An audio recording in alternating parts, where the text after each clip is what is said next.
No trace of color around here. It's feeling kind of drab. I think I'm losing my funk. I need to make an offering to the funkopotamus and get him to get my groove back.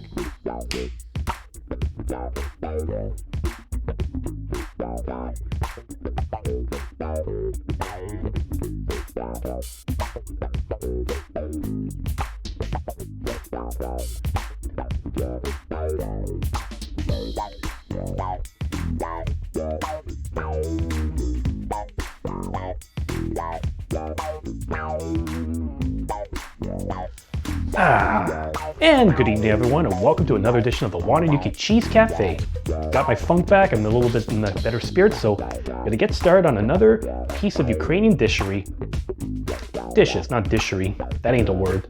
So I've already covered a lot of ground on this stuff so far. We've done pierogies, we've done kielbasa, we've done buckwheat sausage, hell, we've even done beet soup, and that monstrosity known as head cheese. And in fact, I have another idea. If you're wondering about how all those were prepared before then, I'm going to put a link in the top right corner, and I've just created a playlist called Ukrainian Dishes, so then you can see all those videos from start to finish. And I'm going to be doing something else today, something that we're going to be calling Kutia. So you're probably asking, what is Kutia? Well, it's something that you would typically serve at Easter time and especially around Christmas, especially if you're an Orthodox. In case you don't remember my Rosemount Wander when I was talking about the whole Julian calendar and that kind of bullshit. Roman Catholic Christmas is on December 25th, obviously. But if you're Greek Orthodox, you're Egyptian Orthodox, Ukrainian Orthodox, even Ukrainian Catholic, you're going to celebrate it on January 7th. And this thing is one of those typical dishes that you will put together, you know, along with some of the other stuff. It's really just some kind of a wheat cereal, a little bit like a porridge. It could be plain, but you could dress up as any way that you want. And it's actually pretty simple to do, all depending on, shall we say, what kind of wheat that you pick up. And I'm going to show you today how you're going to do it. So, step number one, you got to get yourself in the Eastern European frame of mind. I'm Ukrainian, Polish, Estonian, wherever the hell that is. So I've already got it in me. In case you're not Estonian, you're not Eastern European, first thing you gotta do is prepare yourself and get yourself into the mood. So first thing you do is you grab yourself a pint glass and you get yourself the next best thing to an Eastern European beer. Got the Zywiec. All you Polish out there, hopefully I'm gonna pronounce that properly. But yeah, this is a blonde beer that you can get in Poland. Apparently only could get it if you're in Quebec, you can only find it in the SAQ, which is kind of a bummer. It's a good one, I've had it in the past. I feel like it was hidden somewhere on my channel in an earlier video last year, or further than that. Good stuff. Obviously in an ideal world, if I want something Ukrainian, I would have got myself a pint of Lvivsky, that really good beer that you could get only at the Montreal Ukrainian Festival. Or at least what you used to be able to get it when they had it there. In fact, yeah, that's a good one. Yeah, that's the one. Maybe eventually if I get to Ontario, I should go to the LCBO to pick one up. So, this is one of those that's not a twist top, so you have to open it with a bottle opener, like so. And I'll keep that bottle cap because I know I'm going to put it to use eventually. Now let's give this a little pour. It's a 5.5% lager, so it's not going to be the strongest one, but I'm still going to dig it. You know, the label says Poland's #1. Poland's #1 what? People need to be more specific when they give that kind of praise. Now, and it doesn't taste that strong too. That's an even better beauty. So, time to get started. Yeah, I know what you're thinking, like wheat dish, I'm doing some beer. Well, it's kind of like liquid cereal, isn't it? I feel like I've done that joke before.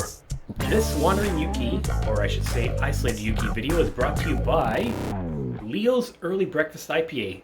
Because what is beer but liquid cereal? I don't recall endorsing that beer before. Where's my residual? Where's my royalties, damn it?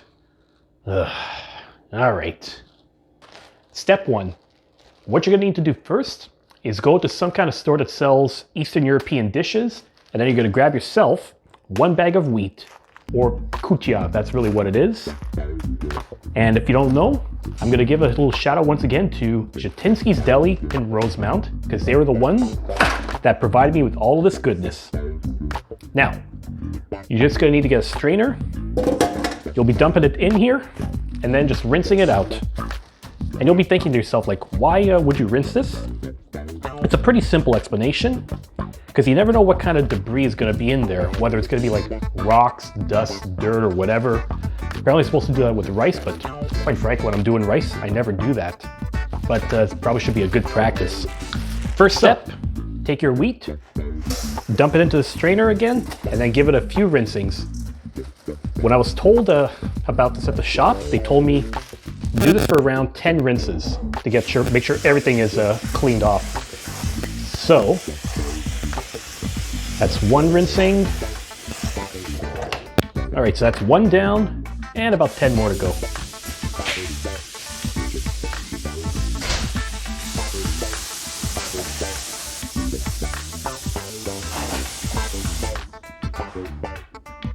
And that is round 10. So once this is all rinsed out, you just need to take this, and then you empty it out into a medium saucepan. Okay, I'm gonna need some assistance. Good thing I did my dishes before so that it's all readily available and readily clean. Now, just take this, throw it into your pot, like so. And then once this is all emptied out, you just fill it up with water and then put it on the stove. And then you're good to go to start cooking this thing.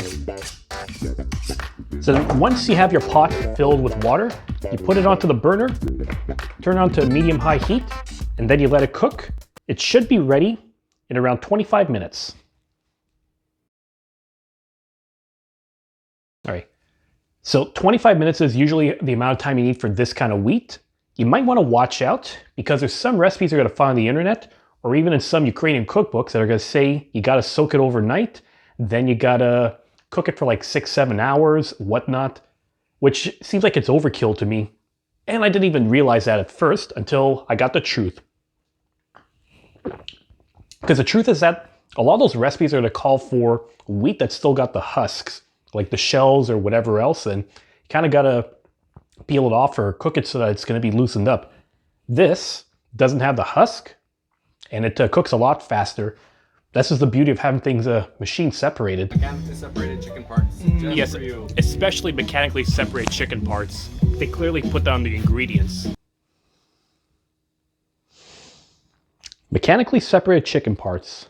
Yeah, because no one's going to want to pay a guy like, I don't know, 15 bucks an hour to stand on the conveyor belt and pull apart chicken pieces. It's tedious. So yeah, keep going with that.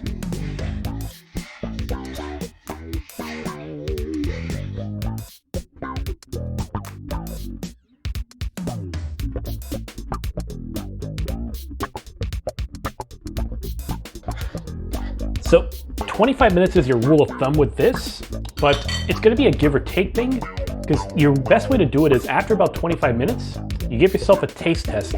And if your grains of wheat taste like they're a bit too hard, they're not cooking long enough, you got to put in a little bit longer, like maybe 5 more minutes. But if they're soft, then you know you're good to go.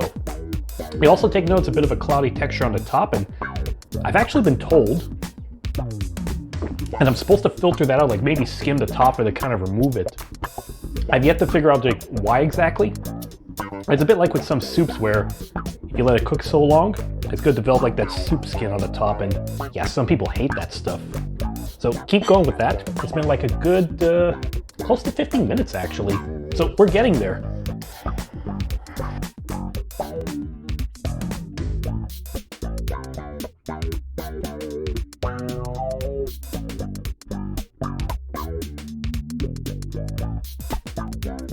Okay, just about 24 minutes of cooking. So another key thing you can remember when you're doing this is just look at the texture. In the beginning of the video, you probably saw it's like a bunch of grain just laid in the bottom of the water. But as you cook it, take note that as it cooks more, the wheat absorbs more water, and it kind of comes out as a porridgey texture. That's your sign you got a good mixture in here. Of course, you got to taste test it to make sure it's fine. No, I'm going to get a smaller spoon because I need to reuse this thing. So, let's see.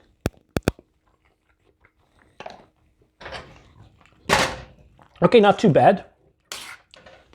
Still a bit crunchy, so I think I need to soften up for like maybe 2 more minutes. And then it should be good. And then once you're done, you can dress it up.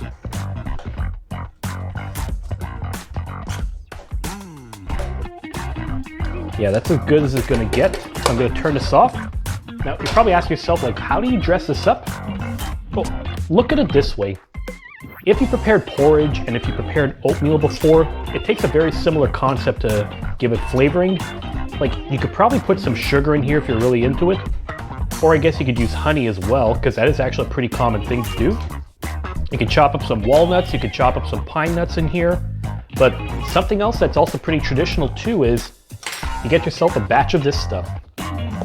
This stuff is poppy seed butter. Yeah, I already did a batch of Kutia that didn't go well on camera, so I wanted to do another round just for making sure it's fine. But this stuff is like a butter, it's made of poppy seed as well, and you mix it up, it gives it little black specks, but good flavoring in it too.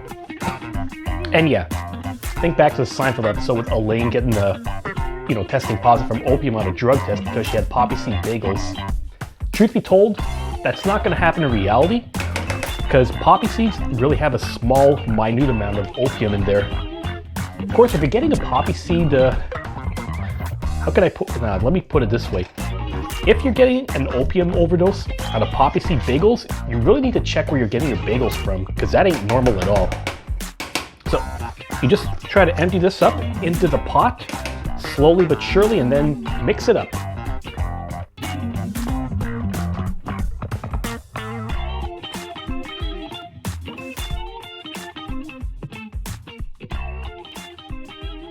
There we are. So everything is all done.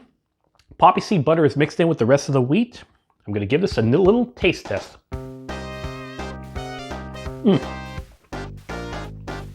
Super delicious. Takes me back to those years that we used to celebrate Ukrainian Christmas for old time's sake.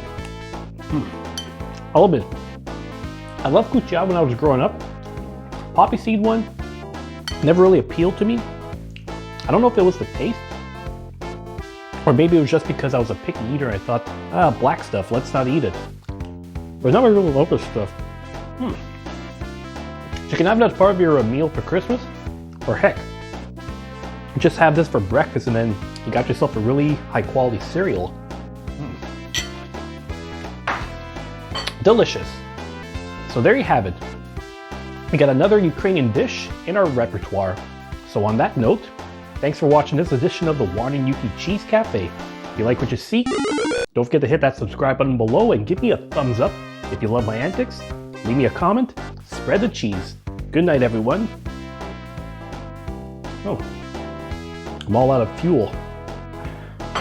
Oh well, it's Monday after all.